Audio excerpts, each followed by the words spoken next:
Cons used to scare me, like not only me but others as well. जो लोग engineering background से नहीं हैं, जिन्होंने अपने 11th में मैथ्स भी नहीं ली थी, तो वो लोग कैसे करेंगे कॉन्स कैट के अंदर।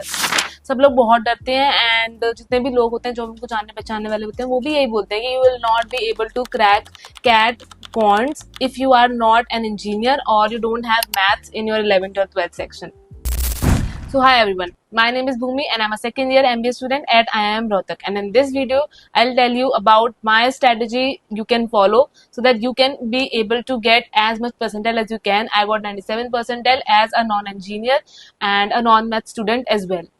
So when I started my prep, a lot of people told me that you will not be able to crack CAT cons because you are a non-engineer, of course, and you don't know maths as well, and you can practice as much as you can, but you will not be able to solve it in the exam. So मैंने बहुत ज्यादा उस बात पे सोचा और एक point of time में मुझे लगा था कि शायद मैं नहीं कर पाऊंगी कि मुझे नहीं आती मैथ्स यार, मैंने सिर्फ 10th तक मैथ्स पढ़ी है एंड उसके बाद जो इंजीनियरिंग वाले लोग हैं उनको तो कितना कुछ आता है यार, वो लोग तो मेरे से ज्यादा मार्क्स ले ही आएंगे और definitely you know that it's a relative kind of grading. So मेरे को ऐसा लगा था कि मैं तो नहीं ही कर पाऊंगी, बट एट लास्ट मेरे मेरे जो फैमिली वाले थे, जो मेरे क्लोज फ्रेंड्स थे, उन्होंने मेरे को बोला कि नहीं नहीं, you can do it, and that's when I regained my energy and I started my prep again. And as you guys already know that CAT 2023 was my second attempt of CAT, and in the first attempt I prepared self and in the second attempt I prepared from a coaching. So it made a lot of difference for me, and I want to tell you that you can definitely crack CAT if you are a non-engineer or a non-math student as well. So let's break down my strategy. So first thing is mindset plus starting point. So in the start you have to be very clear that you have to crack CAT.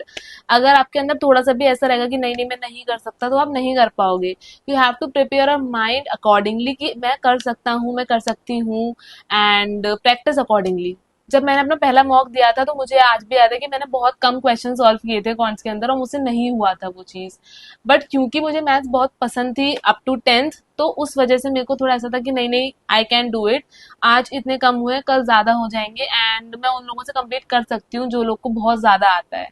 So first thing what I did is, of course जो मेरे basic concepts थे मैंने उनको strengthen किया. जो भी NCERT books थी जो मैंने ऑलरेडी पढ़ रखी थी, उनके अंदर जो जो बेसिक बेसिक सब्जेक्ट्स आते हैं, जो जो बेसिक बेसिक कॉन्सेप्ट्स आते हैं, टॉपिक्स आते हैं, for example time and work हो गया, परसेंटेजेस हो गया, तो वो सब मैंने प्रिपेयर करना शुरू किया. और कंसिस्टेंसी इज द की, जो हर किसी वीडियो में आप लोगों ने सुना होगा, मेरी ऑफ कोर्स और दूसरे लोगों की में भी शायद सुना होगा कि कंसिस्टेंसी इज द की.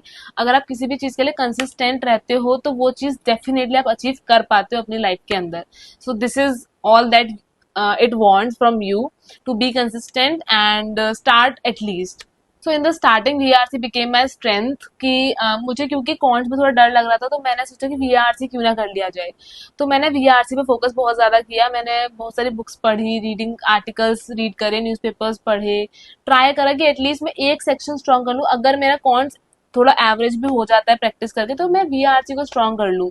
तो मैंने उसमें बहुत ज़्यादा फोकस किया. तो अगर आपका कॉन्ट बहुत ज़्यादा वीक है तो आप कॉन्ट्स के अंदर थोड़ा कम मार्क्स लेके दूसरे सेक्शंस के अंदर ज़्यादा मार्क्स लेके ओवरऑल स्कोर को इंक्रीज कर सकते हो. इफ़ यू रियली वांट कि कॉन्ट नहीं हो रहा है तब आप ये वाली ट्रिक कर सकते हो. Otherwise you have to focus on every section. I am repeating this every time that this is not like कि अगर पॉइंट्स नहीं हो रहा तो उसको छोड़ दो भाई, दूसरा चीज कर लो, ऐसा नहीं है. अगर वो बहुत ही नहीं हो रहा तो बेसिक्स करके ज्यादा स्कोर का आप कोशिश कर सकते हो दूसरे सेक्शन में, बट ऐसा नहीं करना है हमेशा. This is the last resort. दूसरा था LRDI. तो जब LRDI करना स्टार्ट किया तो कॉन्ट्स का जो बेसिक्स होता है डेफिनेटली LRDI में वो यूज करना होता है. तो आई रीगेन द थिंकिंग दैट मुझे कॉन्ट्स तो इम्प्रूव करना ही पड़ेगा अगर मुझे LRDI करना है तो, क्योंकि LRDI में जो सेट्स आते हैं उसमें कैलकुलेशन नीड होती है और जो कैट के अंदर जो कैलकुलेटर होता है दैट इज वेरी स्मॉल.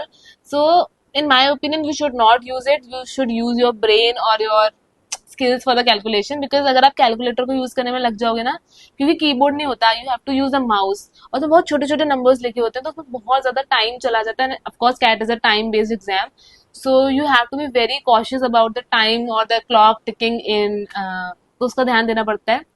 तो जब मैंने वो सब सॉल्व किया तो मुझे समझ में आ गया कि नहीं नहीं, कैट का जो क्वांट्स वाला सेक्शन है वो मुझे स्ट्रॉन्ग करना ही पड़ेगा, अदरवाइज मुझे आगे दिक्कत हो जाएगी. तो फिर मैंने वो चीज़ करा फिर मैंने कॉन्ट्स वाले पे मेहनत करी बहुत ज़्यादा, क्वेश्चन सॉल्व करे, पास्ट पेपर सॉल्व करे एंड व्हाट नॉट। फिर उसके बाद जो जो मैं वीडियोस देखती थी, जो जो मैं पढ़ती थी, तो मुझे समझ में आया कि मॉक्स की स्ट्रेटेजी इज वेरी इंपॉर्टेंट। तो मैंने मॉक्स को अच्छे से देना शुरू किया, जैसे कि मुझे पता चले कि वीआरसी, एलआरडी और कॉन्स में से मेरा कौन सा सेक्शन अच्छा जा रहा है और मुझे कहाँ फोकस करना है। एनालाइज करने के बाद मुझे ये चीज पता चली। तो मैंने देखा कि कॉन्स में मेरा ऑन एन एवरेज सही जा रहा है, तो I focus on that more कि यार नहीं, मैं कर सकती हूँ। मतलब ऐसा नहीं है कि नॉन इंजीनियर हूँ तो मैं नहीं कर पाऊंगी, जैसा कि मैं आप लोगों को बोल रही हूँ। So you have to be consistent, one day you will realise that you can do it. And जैसा कि मेरे साथ हुआ, so if you are really scared, so you can start with arithmetic. Arithmetic का सबसे ज्यादा वेटेज होता है कैड एग्जाम के अंदर, तो आप अरिथमेटिक से स्टार्ट करो। अरिथमेटिक के अंदर जितने भी टॉपिक्स हैं उनका level of 1, level of difficulty 1, level of difficulty 2 तक एटलीस्ट कर लो। उसके बाद you can move on to geometry, अगर आपको एल्जेब्रा टफ लगती है तो। और अगर आपको एल्जेब्रा इजी लगती है तो आप उसको पहले कर सकते हो। मेरा पर्सनली ये था कि मुझे एल्जेब्रा टफ लगती थी, so I moved on to geometry first and then algebra, but you can do it accordingly to your self. उसके बाद नंबर सिस्टम और मॉडर्न मैथ्स रह जाता है। नंबर सिस्टम मैंने सबसे पहले किया था बट मुझे समझ में नहीं आया था ज्यादा, तो अरिथमेटिक के बाद I move back to number system and I solved it. उसमें से छोटे छोटे जो एचसीएफ एलसीएफ वाले क्वेश्चन होते हैं या फिर कुछ एडवांस क्वेश्चन भी आ जाते हैं, तो वो आप कर सकते हो। मॉडर्न मैथ्स के अंदर लोगैरिथम वगैरह ये अलजेब्रा में भी आता है और इसमें भी, तो आप वो सब भी देख सकते हो। कुछ कुछ टॉपिक्स बहुत मेन हैं जो कि मैंने अपनी प्रीवियस वीडियो में बता रखे हैं, तो वो आप लोग करो and you will definitely score a good percentile in CAT forms. So mock strategy की बात करें तो मैंने हर एक हफ्ते में एक मॉक दिया for the prep of course, and मैंने उसको एनालाइज करा आराम से 4-5 घंटे बैठ के, और जो भी मुझे क्वेश्चन नहीं आता था, जो क्वेश्चन मैं गलत कर देती थी, उसको मैंने दोबारा सॉल्व किया, जिससे कि मुझे पता चले कि वो क्वेश्चन क्यों गलत था, और जो सही था उसको भी दोबारा सॉल्व किया, जिससे कि पता चले कि वो सही था या फिर गलती से सही हो गया था, जो पुरानी वीडियोस में ऑलरेडी मैं रिपीट कर चुकी हूँ। तो ये सब आप लोग देखो, इससे बहुत ज्यादा नॉलेज मिलेगी, बहुत ज्यादा आपको समझ में आएगा कि क्या चीज आप गलत कर रहे थे और क्या चीज आप सही कर रहे थे। So we came to the end of this video. So to all the aspirants who are planning to give CAT 2025 or even CAT 2026, whether you are from arts background, whether you are from commerce background, whether you are from any other background, you can definitely crack CAT. It's quants, LRDI and VRC all together. And आपके background से कुछ मतलब नहीं होता कि आप कौन सा सेक्शन अच्छे से कर सकते हो, कुछ कौन सा सेक्शन अच्छे से नहीं कर सकते हो। It all depends on your strengths, it all depends on your weaknesses. आपको वो फाइंड आउट करना है कि क्या आपकी स्ट्रेंथ है और क्या आपकी वीकनेस है, और वीकनेस पे फोकस करना है, वीकनेस पे वर्क करना है, जिससे कि वो भी आपकी स्ट्रेंथ बन जाए। And at last I will say that consistency is the key. You have to be consistent. If your one section is not good at all, you have to focus on it. You have to make it the section which will make the difference, and quants is one of the section which will make the difference in the final score of a CAT aspirant. सो इस video को यहीं पे खत्म करते हैं। अगर आपको कोई भी डाउट हो तो आप लोग कमेंट कर सकते हो, मैं उस डाउट के ऊपर, उस कमेंट के ऊपर एक वीडियो बनाऊंगी आपके लिए, जो आप बोलोगे। And if you really like this video, please hit a like and subscribe to my channel. It will definitely help me to create more videos for you all. So that's it for this video. All the best. Bye bye.